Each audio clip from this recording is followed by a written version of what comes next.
President Barack Obama and a former Pentagon official. Welcome to you.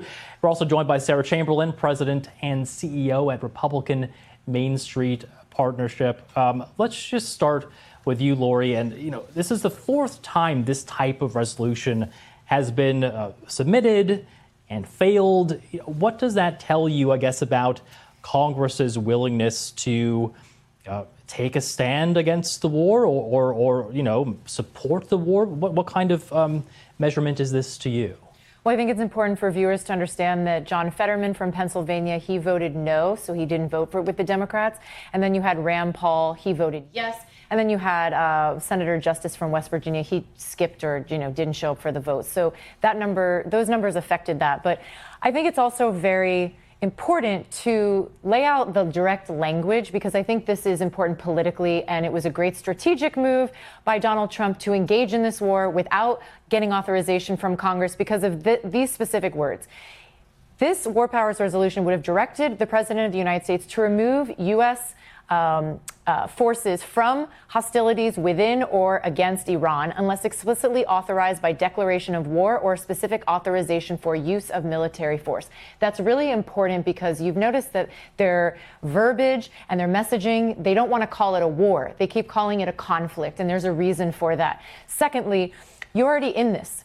So it doesn't behoove any of these members to vote for this, in my opinion, right now, because then you're saying that Iran can do whatever they want and we're not going to fight back and we're not going to use our military force to engage in this conflict. So I think that's really important, that this makes it very tricky for these members. But we have an upcoming midterm election, and the closer that this gets to that the war continues to go on, I think that we might not see that no vote supersede any of the yes votes, because people want this to be over as quickly as possible. And they want to put a checks and balance on the president. And similar question to you, Sarah. I guess, it's interesting to point out that maybe the lawmakers aren't willing right now to take a stand against the war, but midterms coming up, and we know from polling that this is not particularly a very popular war among many Americans.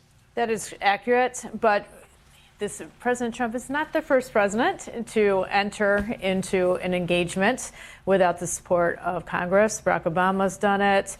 A lot of Democrats have done it. George Bush did it. So President Trump is not alone in this. I think that we appreciate there was a bipartisan vote with the Democrat from Pennsylvania. And of course, Rand Paul is never going to vote for this. No, he wouldn't. Yeah. The Democrats can bring it up every single week, but it's going to be defeated every single week. 52-47 there. We'll see if the House does anything similar, what kind of margin we might see there on that kind of vote. But I think not a surprise that this one went down. Lori, just to come back to you, because we've been discussing, the progress of negotiations between the U.S. and Iran on maybe getting a second round of talks going. I understand that you were actually in Pakistan recently. What did you see there, and what kind of hints did you get about the willingness from Iran and the U.S. to have a second meeting? There is absolute engagement by both sides and a willingness by both sides to go back to the negotiating table. It's going to be Islamabad 2.0. It'll be next week. Asim Munir, the field marshal of Pakistan, is in Tehran right now, trying to get, I think, some previews to the Iranians of, look, this is what's coming your way. This is what you need to be prepared for. And you heard J.D. Vance when he came out saying part of why he left after 21 hours was because we weren't dealing with the senior level Iranian officials.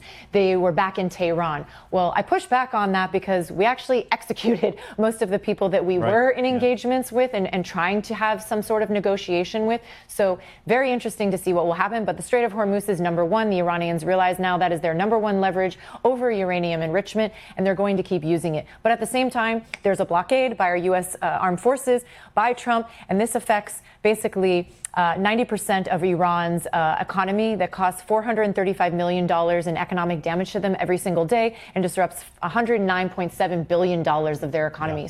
This is impacting them, and the Iranians, they're being forced to the table on this. Yeah, we'll see, what point we get some bigger hints or an announcement about those talks.